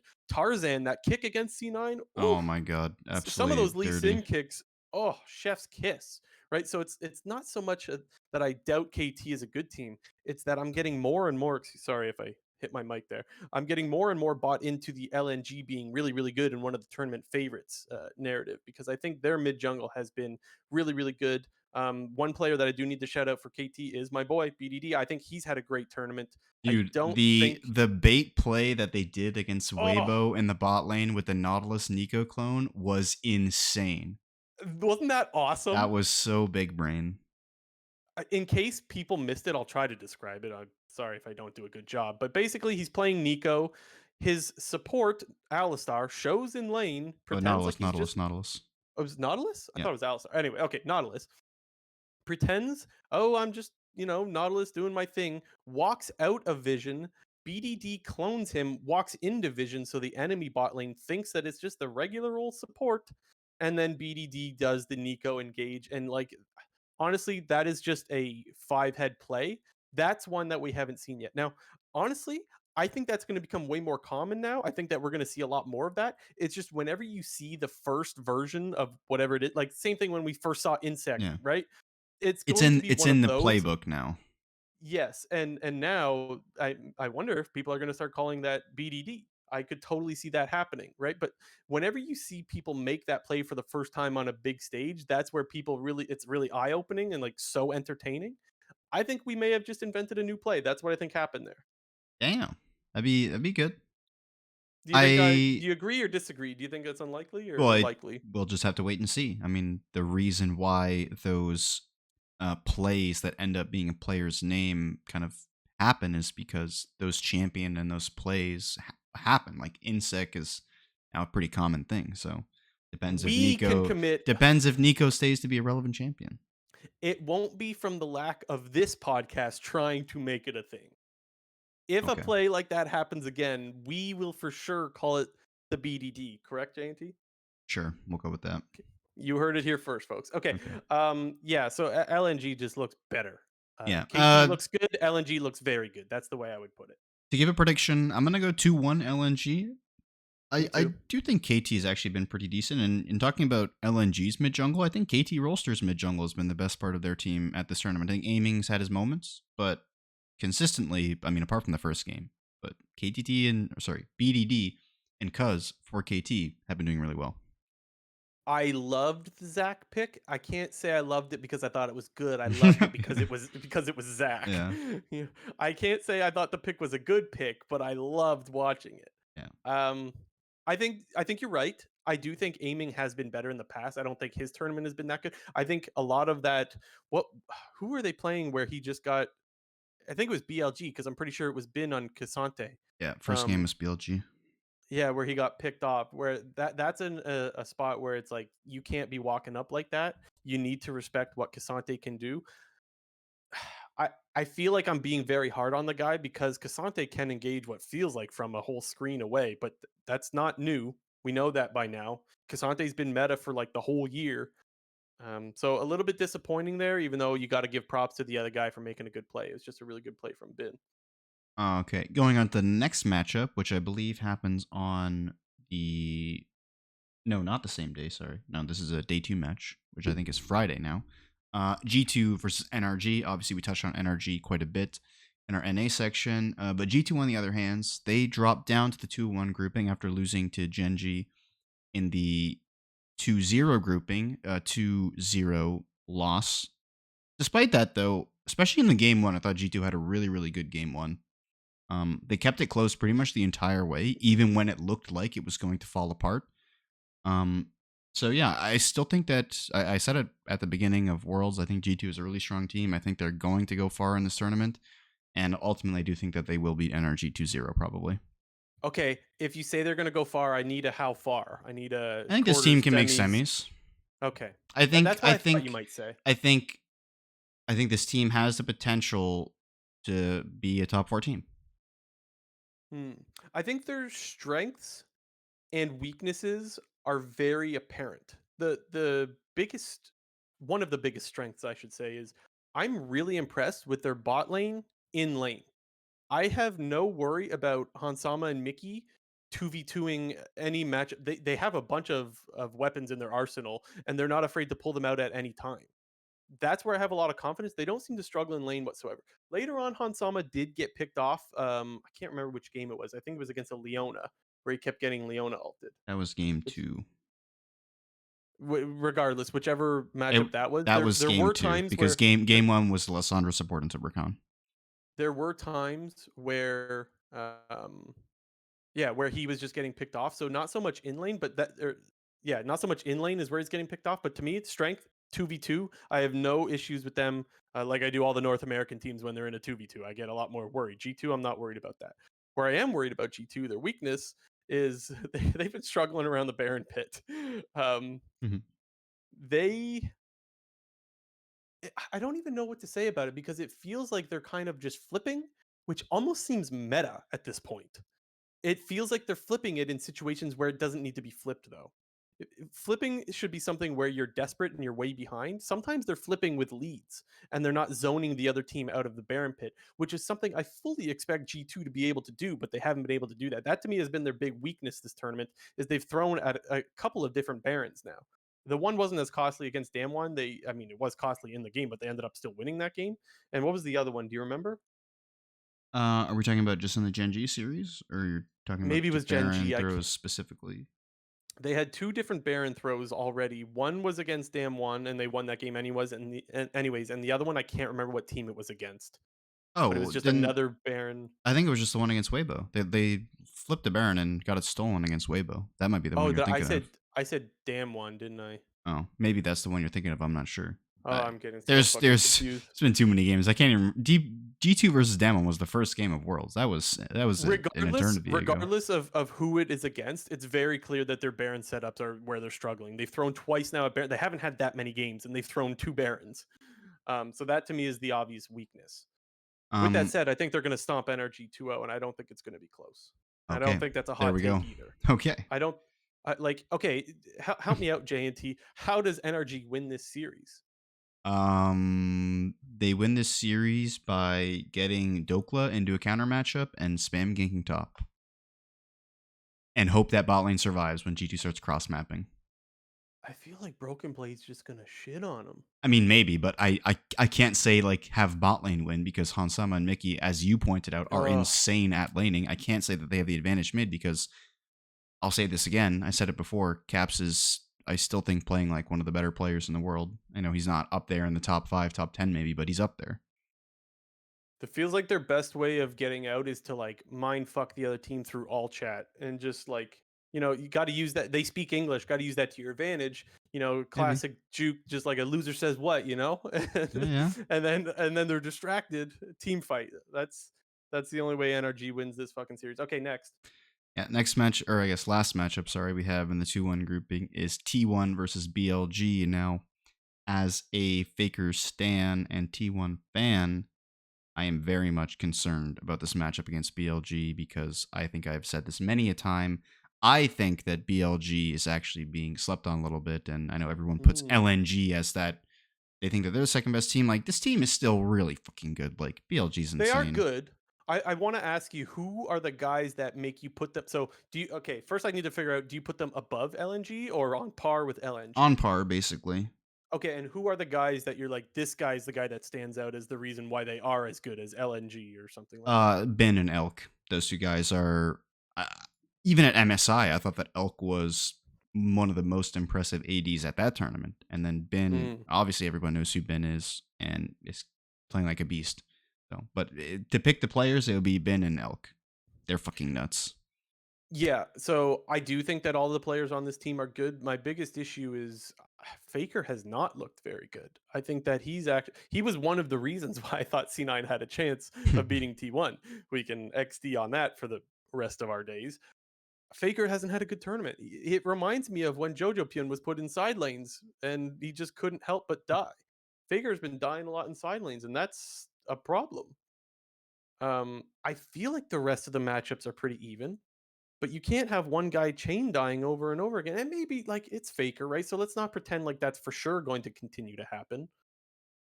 But that's a problem, you know? Yeah, I think it will definitely be interesting to see the bot lane dynamic in this series because we saw in the match against C9 versus T1, Keria whipped out the Bard, and oh my god, he just started destroying Cloud9 across every single inch of the map. Yeah. But obviously going up against BLG, Elk and On are a really strong laning duo. So I wonder if T1 is going to sort of match fire with fire and sort of pick, strong laning duo versus strong laning duo, or they take the approach of we're kind of going to sack bot lane a little bit, maybe put Guma on a bit of a safer pick, Ezreal or something like that, and have Keria play some sort of roamer.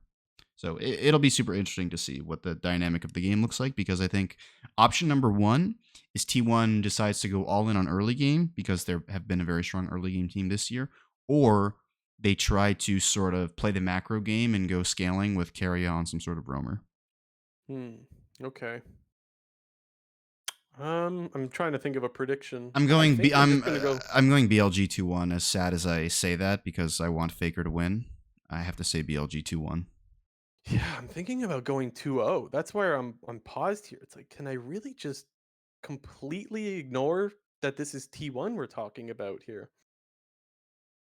Okay, I'm gonna do it 2-0. I'm gonna go 2-0 BLG, I and can I can appreciate your Bin. cojones there. I'm waiting for Bin to pull out the GP. Haven't seen it. Yeah, that's your champion pick for like the five I games highest know, win rate. No Lilia either. I'm sad. man. We suck. Yike never whipped it out. None of the LPL junglers have whipped it out yet. Maybe they're saving it for knockout, quarterfinals and onward. We're running out of time for the meta to adapt, right? Like the Well, meta always one thing adapts that I as will Worlds goes say, on. one thing that I will say with the meta adaptation that I want to say, I want to pat myself on the back and say that I called. Uh huh. Kaisa seems to be the bait pick of the tournament because that champion is just losing. Do And you think it's losing because it's bad, or do you think it's losing because Zaya is fucking cracked? no, I just good question because I would say yes and no. I think yes, the pick isn't as strong as everyone believes it to be. But I would What's say Zaya's no. win rate? Do you But know? I would also say no because I think the priority on it is weird. And what I mean by weird is Paisa was always kind of viewed as this insta first pick champion the last few patches, and now we're seeing that Rakan has turned into the insta first pick blue side champion, and obviously a lot of the power of Zaya comes with the Rakan because I think a lot of pro players have been saying this both on the co-streams and in interviews. Rakan is the more prevalent pick of the duo, They're whereas both so good, though, they're man. they're Like both really good. Don't get me wrong, but yeah, and it's I guess the other reason why I said meta and whatnot with regards to BLG is a lot of the LPL teams have been whipping out Trist bot lane as another one of those Kraken Slayer Nafori Quick Blades champions who can just pump damage out in team fights until the end of time because that item is broken. I don't want to get like too deep into a meta discussion, even though we kind of already are. The last thing I'll say on it is like I don't think going forward we should see any more Zaya and Rakan on the same team. And Oh, definitely not. if Something's that gone does wrong. happen, Something has gone you horribly wrong for the team as right. drafting. Right. Or you better get like, I don't know, Oriana. Who else is broken? Oriana's fucking broken too. Again, Oriana. I'm getting us back into meta discussion, but Oriana's really good right now. I feel like I'm missing someone obvious. I mean, usually there's one jungler band of like J4 Sedge Maokai. One of those ends up Mm. happening. The super common red side bands end up being Oriana, one of Zyra Rakan, one of the premier junglers, and then maybe one of like the premier 80 carries. It does Like feel very like up in the air. Like there's no clear cut champions you have to ban, but it seems like one of those should be Zaya or Rakan. Is maybe the point that we're yeah. trying to make here. Yeah.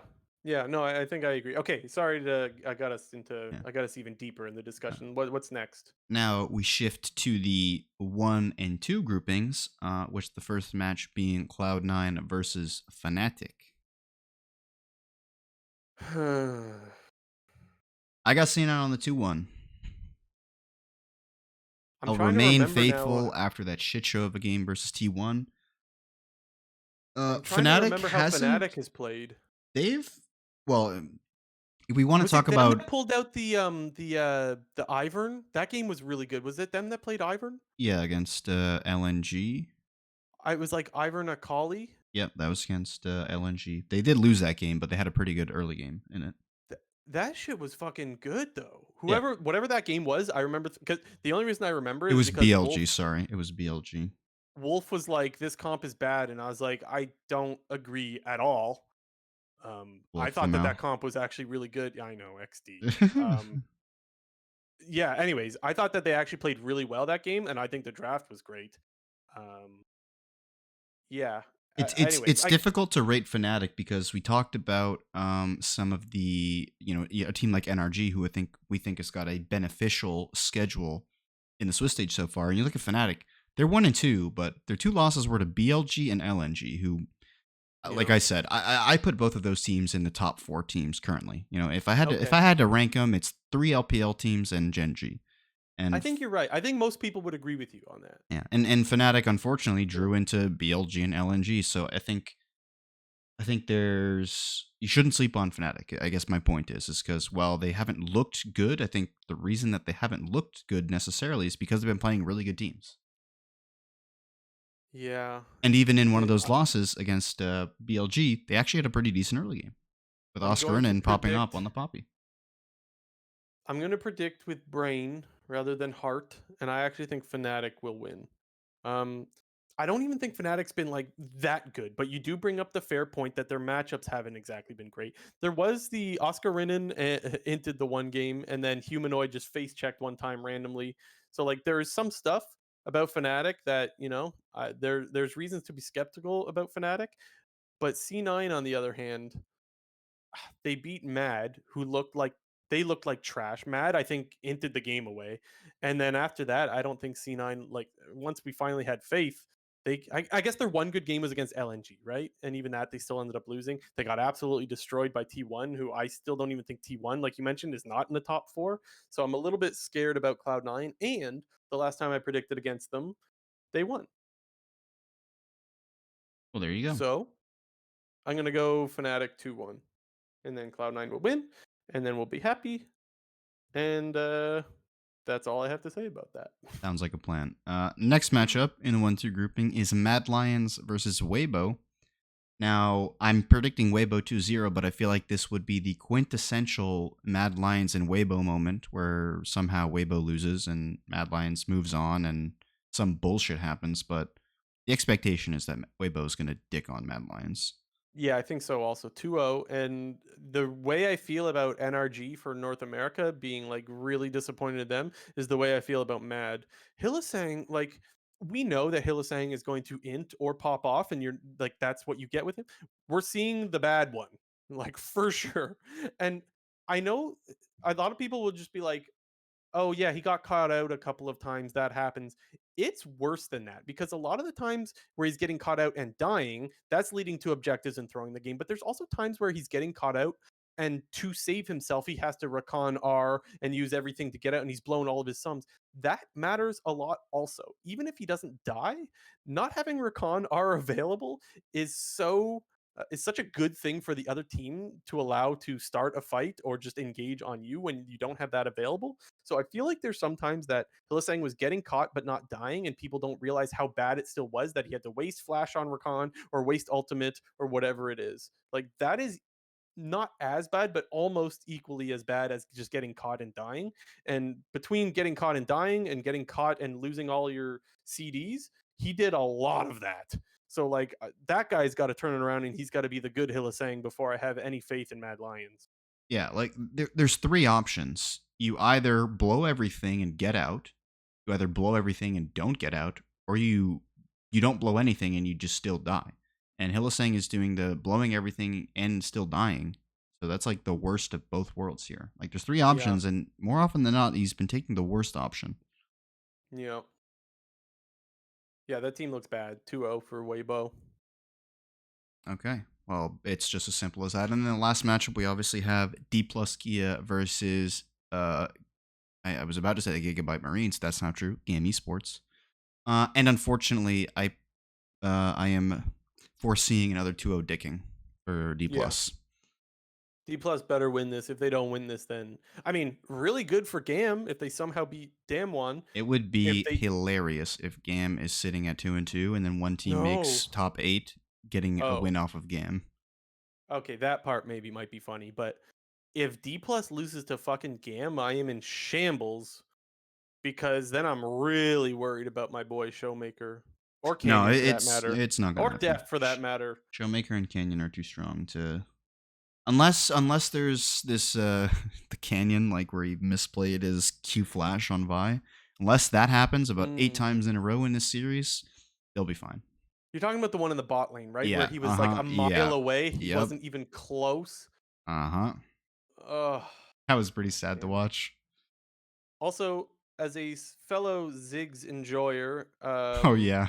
that game sucked also. Oh Def my looked god. terrible on that. Def looked awful on the Ziggs. Kellen was inting on Leona. There's been some bad shit out of D plus. If there's a team that might not move on from the major regions, D plus might be the favorite for that right now because for sure a Western team is getting out. So there's not enough spots then, right? Is it Because wait, G for two, sure one G two, Western team is getting out? G2 versus NRG, Oh, true, of course. Yeah, right? sorry. Yeah, you're right, So yeah. with GenG already moved on, with JDG already moved on, and then it's either G2 or NRG. That's 3 spots and there's only 5 spots remaining, but there's still 6 other Okay, Eastern well, stop teams. this dicking around then. What's your predictions? Like, give me, what are the 6 other teams that are getting out? Name them out right now. Um, So already JDG and GenG have moved on. yes. What are the other 6 Okay. teams? LNG, Okay, I agree. KT, KT. Yeah, I don't know, I'm waiting for actually. you to agree or disagree. Well, they're gonna lose versus LNG, and then there's a chance they get matched up against either. They could get matched up against Weibo. Like, Okay. Um, Okay, so LNG, KT, G2 because they're going to beat I NRG, and agree. even if by some case G2 loses to NRG, they still have a good chance of winning after that. So like I feel like Yeah. Okay. G2 has to be maybe the biggest favorite to make it out right now. BLG, and that means it's either T1 or D plus that won't move on, right? Yes. Which I gotta go with D plus then because they have been looking a little shaky. So I'm trying to think. I think if I had my teams, obviously in the 2-1 groupings, I would have LNG, G2, and BLG making it out. Then I have 3 more spots of C9 Fnatic, Mad Weibo, G2, D plus Gam, and then those other ones. And I probably would say Weibo gets out. I would probably say T1 gets out. And then between KT, D plus, and C9, who would I pick to get out? I don't know. Obviously depends on the matchups. But KT is probably the most likely, even though I have more fandom in both C9 and Damwon. BDD's still So having a really good tournament. That's something that I has would carried over. probably I'd probably have to say KT. I think so. I would have KT, Weibo, T1, LNG, G2, BLG. Can Those are I my also additional say, 6. I just the last thing that I want to say is that a lot of the worry for D plus coming into this tournament was Showmaker because he hasn't really been himself for a little bit now. I think his tournament's been fine though. I I mean, feel like Canyon he's are been. back to looking good. I think Showmaker's been their best player. Am I forgetting someone that's been better than Showmaker from that team I'm just specifically? trying to think about Canyon. I don't remember how good or bad he did against G2. That VIQ though. Yeah, that was shit. Oh yeah, he had a good rel game. I don't know, maybe Canyon, Showmaker and Canyon, but I mean that team runs on Showmaker and Canyon, so when they're Yeah, playing well, it's likely that the team will perform well. Kana's been like or Kana, however you say it. Kellen definitely not. Um, and then Deft also not after that Ziggs game. No shot. Yeah. Yeah. Okay, well, D last plus got to up, figure their shit out. yeah, last up, we obviously have the 3-0 teams that have already moved on, which are Mhm. JDG and GenG. No surprises here, in my opinion. I think just for the sake of pick'ems, GenG was the team that I picked for 3-0 to get out. So I got that Okay. right. But I think everybody probably had either of these 2 teams as their 3-0 team. Maybe you had a BLG. Oh, yeah, I think you had KT Rolster, but you little fanboy, you. Yep. Sorry. I did. But anyway, both of these teams are looking really, really good. I think they continue to be the number one and number two favorites to win the tournament. Obviously, JDG being the number one because they had won LPL Spring, Summer, and MSI. The Golden Yeah. Road, as they call it, they're trying to achieve. I guess what I'll say about I'll start with JDG because they obviously look really good since they're just winning all their games. I don't even think this team has reached their final form yet because I don't even think Ruler has had that good of a tournament so far. Like I feel like most of that team has been around Knight. Honestly, I think Knight's been their best performer. Not that you don't expect that out of Knight. Obviously, he's a really good mid laner. I guess what I'm saying is when I think of JDG, I think of them all playing around Ruler, and I don't even think we've seen that yet. So like, I think this team could still level up. Yeah, I would tend to agree because I think you look at their best performers, and I think I would have to probably put either Kanavi or I think for me it's just Kanavi. Yeah, I think it's just Kanavi for me. The dude has Okay. been playing really, really well. His early games have been chef's kiss. Yeah, I think pretty much that whole team has played well, but I just expect more out of Ruler because he's What supposed to be. I have a good example. What Hmm. Kanavi has been doing this year at Worlds is exactly what Canyon was doing in 2020 when D plus one when Dam won Worlds. Hmm. Like it's Okay. it's looking very, very similar, and that bodes well for JDG. Because it's just, Okay. dude, in 2020 Worlds, when Canyon was just annihilating everybody, he would full clear. He would never get invaded because he's just that good. He would then invade enemy jungle to get info on what camps they've killed, and then he would also get deep vision. And in like three out of the 5 games that JDG's played so far, like that exact scenario happened. He got the full clear perfectly, no invading. He got to get info on enemy camps and also got deep vision down, gets the free recall, resets, does all of his camps, then kills somebody, and then the dude is just playing perfect jungle. Like it is so Okay. difficult to beat a team when the jungler is playing perfectly. I will keep an eye on him a little bit more because I hadn't noticed that he was playing that well. I He's didn't have just anything against him, but I guess I didn't. I may have overlooked it, perhaps. I mean, it's difficult because I think obviously when you talk about the jungle role, the things that are obvious is the objectives you're getting, the ganks you're pulling off, but kind of the stuff that gets lost in translation maybe or doesn't translate to the average viewer is the pathing, the vision control, the objective setup, For recall sure, timings, all of that. that has always been All of the overlooked. little things that he's doing are absolutely perfect, and that just makes everything else easier. Yeah, I think that that's very normal for that stuff to go overlooked when you're just watching the games more laxed, if you will. Most people aren't exactly looking for that. From the side of Gen G, I want to know if your interpretation has been the same as mine from this team. For me, it's always felt like everyone on this team gets praise except for Doran. And not that Doran's bad or anything, Dude, but it he's yeah. I agree, but it 100%. so I'm I didn't worried. even know that you were gonna say that because I was gonna bring him up and be like, Doran doesn't get the shine that he deserves because like dude is playing really, really well. He's had a great tournament. Yeah, So I I agree. guess the only thing that I'll say about Gen G is that everything's looking good and more because I do think that Doran has been the to me when I hear people talk about this team, he's the guy that's often left out of the conversation. And watching him play so far at World, I don't get it. Yeah, He looks great. he looks he looks great. Yeah. The only question that I have for Genji is how they stack up to the other LPL teams. There's no doubt in my mind that Genji is the best Korean team by a wide margin. I think the proof was in the pudding in that Genji versus T1 game where everybody and their mother knew that Genji had a shit draft and that was going to be a difficult game for them to win, yet they still won. Was that the game where they, even though they were losing in lanes, they were still getting every single dragon somehow, and Peanut was on Kha'Zix? Was it that one? Yep. Yeah, that game was like that's one where I feel like you would want to go back and VOD review as to how the hell Gen G is getting every single objective, regardless of the state of their lanes. Uh-huh. Even Peanut was like 0 and 2, like he was dying, like things weren't going well, but it was like no worries here. They just get Yeah. whatever they want. Uh-huh.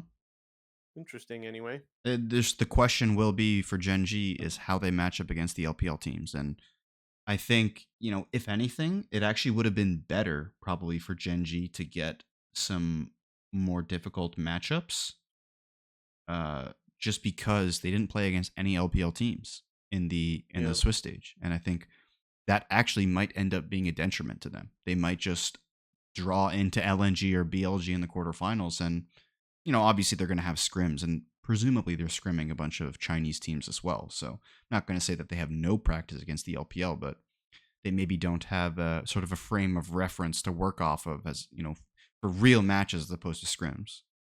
Okay, and sorry if you said this already, but did you say who you picked to win Worlds? I feel like you did. I said GenG. They were the team that I had in my pick'ems, but it's just really like I said, it's a question of how they stack up against the LPL because we have not seen that. The only info that we have to go off of is MSI 2023 where they lost to BLG I don't even remember who I took in my pick'ems. I feel like knowing me, I probably just went with KT. to win. Yeah, why not? Funny. Pick 'em. I don't know. I'm taking too long to go back and look at this. Right now, the team that I actually have right now, which I think is kind of off the board here. No, it's not off the board. I shouldn't say that, but it's actually LNG, and it's mostly because of how impressed I am with Tarzan and Scout. I actually think LNG is going to win Worlds at this point. We'll see if my opinion changes. Yeah. Unbeheld says the reverse works as well. LPL teams has yet to play GenG as well. I would say you're not wrong, obviously, but I No, believe that's a the good point to bring up because we've said that it's very clear Gen G is the biggest test from the LCK side of things. So I think that's a very important thing to bring up. just the only thing that I would say to that is the LPL is already 3-0 against the LCK. So if we're to work off the limited information that we have, it would point to the LPL is better than the LCK, and that's why I wonder Yes. how the number one seed is going to stack up against the rest. Which we did say last week. So far we're correct on that prediction. So far we said that we think the LPL is better than the LCK in this tournament. And so far that's true, but Yeah. we are very very early on. Things can change really quickly. But And anyways, dude, thanks for bringing that Swiss, up, Unbeheld. Swiss, the second half of Swiss stage also might flip everything on its head. So Yeah. you don't know True, yet. true, The true. the craziness could yet to even start. Okay, let's do some quick news and then let's close out the show. Let's Yeah. let's speed run some interesting things that happened over the last week. Yeah. First up, something that initially came out about 4 or 5 days ago, but then just today now has been sort of backtracked a little bit. It was initially reported that Maple was going to be retiring from professional play. However, we learned today that that's not necessarily true. He is in fact considering retiring. Obviously, this is off the back of PSG failing to make it out of the play-in tournament. And the fact that he just straight up, or the fact that the announcement came that he was straight up retiring after was kind of sad. So I actually am glad to hear that that wasn't the case and that he's only considering retirement. He hasn't already made that decision. Okay, so you might have said this, but I was reading something else. Did you say did we talk about this last week or Talk about no? what? Him retiring. No, we talked about Santorum Okay. retiring last week. Okay, never mind. I thought it was possible that we had mentioned last week that he was retiring based off of the Sheep No, article. no. And then, anyways, so I agree with you. This is good news, and I think the biggest reason as to why it's good news is because he still had a really good play-in tournament. Like, it didn't seem like he's done yet. So, like, Yeah. I want to see more Maple, and I want to see him show Well, up with the thing that whatever team he's playing with next year. in spring split on TSM, he was actually pretty good. And then obviously goes back to PCS, rejoins PSG. They come out to Worlds as the number one seed and looks really good at the playing stage. So And he had it, to play on fucking TSM, like talent suppression machine. I'll remind people. all of the above to what you just said. Yeah. So Uh, hopefully we do see him back. Next up, once again, to touch on something we discussed last week, it's now official that Caramine Corp will join the LEC after reaching a deal with Astralis. And the reported value of that Astralis slot was 27.5 million USD. Obviously, you compare that to the $10 million figure that was reported when Shopify Rebellion purchased TSM Spot, and I feel like that paints a pretty clear picture of what the LEC versus the LCS sort of looks like in terms of activity within the league. Yeah, there was no secret that an LCS spot is worth much less than an LEC spot just because you get more eyeballs to the LEC. Like that's not a big surprise. Um, but yeah, it's nice to have numbers to have an idea of just how much more valuable an LEC spot is worth. The only thing that I'll add to it is that it is a little bit different this time around because there was rumors that 3 or 4 LCS teams were like fielding offers or whatever it was. So like because there's so many spots available, the value is going to be lower. Whereas like from what Supply we and know demand. from yeah, from what we know of the LEC, it seems like it's well, we don't know this for sure, but it seems like there was only one team looking to sell, at least that we know of. And so that spot is going to be worth more when you're the only one selling it. Yeah. Now, the obvious thing to point out there is, well, because the LCS spots are way less valuable is the reason why everyone's looking to sell, right? Oh. But yeah, worth pointing out anyway.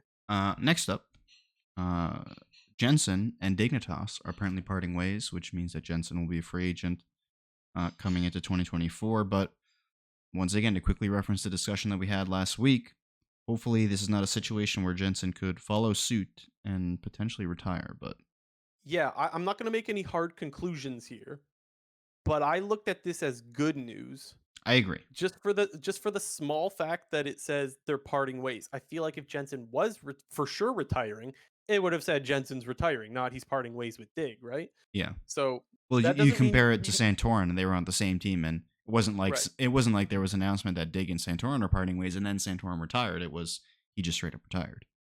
Jensen could very well be deciding right now, like, I don't know if I want to play next year, or maybe I'll field offers and see what I get, then decide whether it's worth retiring or not, right? So there's still a chance he retires, but I think this is very, very slightly good news. There's a chance that he might play, whereas Santorin, it doesn't seem like there's a chance whatsoever after what we learned last week.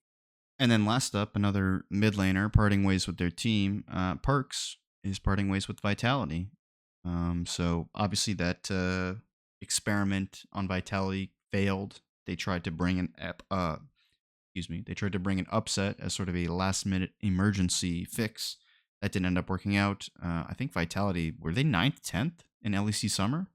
They were bad. That's all I know. Yeah, they were not very good, unfortunately. And I guess little side note, Selfmade, if people remember that name, hasn't really been around the last couple of years, but previously Everyone jungled remembers Self-Made though. previously jungled for Vitality. In fact, is apparently joining their LFL team. So he's in EU Academy, if we want to call it that. So he's on his training arc to come back to LEC the next year, Yeah, I just think like a Dokla or a Contracts or whatever. most people should definitely remember Self-Made, aside from maybe some new LCS viewers, although it doesn't seem like a lot of those exist nowadays. Um, it's really interesting the Perks thing for me because I have no idea where he's going to go. He's kind of running out of options, it feels like. I don't think he necessarily wants to go back to LCS. That I don't think so either, but And then that's what you I wanted to wonder ask was you is there a wonder if chance of there are that? spots in LEC, like, is he going to get offers from top teams, like, cuz or is he going to have to sort of start on a new team and maybe start fresh on a new team or a new project, if we want to call it that, with a brand new sort of roster of sorts. No, so I don't think he's going back to the LCS either, but I think it's worth having that conversation as to like, is it possible that he would? I don't know if he would really want to do that I again. don't think so. I think unless he was going to a top team, he wouldn't do it. And at a Do you certain think he would go extent, and play with double lift on a team, or do you think he's like, nah, I don't want to do that? Because I don't know, like, maybe I'm could trying to think happen. of like what players would maybe warrant Perk saying, yeah, I'll go play there. Maybe it would be someone that he played on with Cloud9. They Maybe. they might need a mid laner, JNT. Maybe Sven goes back to EU to play either Sup or AD. Who knows? Yeah, I'm just trying to think of the team that he would go to, and to be honest, I just don't see it happening. I don't. I'll gladly be wrong. Yeah, I think it's very unlikely. He's gonna be another domino. I still think, regardless. The other thing that occurred to me, and I don't think we'll ever find out, but do you remember there was a rumor? I don't know if I don't even know if it was a rumor or if it was just announced, but we heard somewhere that Vitality was one of the highest paid teams. Do you remember what I'm talking about at all? I'm really fuzzy on the I don't specifics. even remember that, to be honest. Oh. I don't. Maybe it wasn't Vitality. I don't know. Was There, this there. this year or was this last year when they had We Alfari as no, well? no. We talked about. God, we talked about it like a month or two ago, and we were trying to figure out if Perks was still on the Cloud9 contract that he originally signed. Do you remember this discussion at all? I'm sorry to our listeners because I'm really fuzzy on the details, but the discussion that we had again, it was like a month or two ago. It was a discussion about whether he was still being paid on the Cloud9 contract because I think he was 6 million for 3 years, and this would have been the third Hmm. year. I'm not sure. Actually, I'm not sure. Anyways, uh, forget it because I shouldn't have brought it up because I'm so fuzzy on the details, but it just made me wonder if he had been being paid that much still while he was on Vitality. Yeah. But anyways, that's it for this episode. Anything else? That's it. That is it. Okay, another reminder to subscribe if you're listening on YouTube. Hit the like button, leave a comment. We, of course, read them. We hope you guys are enjoying these episodes. We're enjoying doing them. Worlds has been fucking great, even though it makes me want to pull my hair out. And next week, again, we'll be back live on Sunday, is the plan. Sunday, 7 o'clock East, 4 o'clock West. We'll see you guys next week. Enjoy the second part of Swiss Stage. This has been episode 142 of the Clown Fiesta podcast.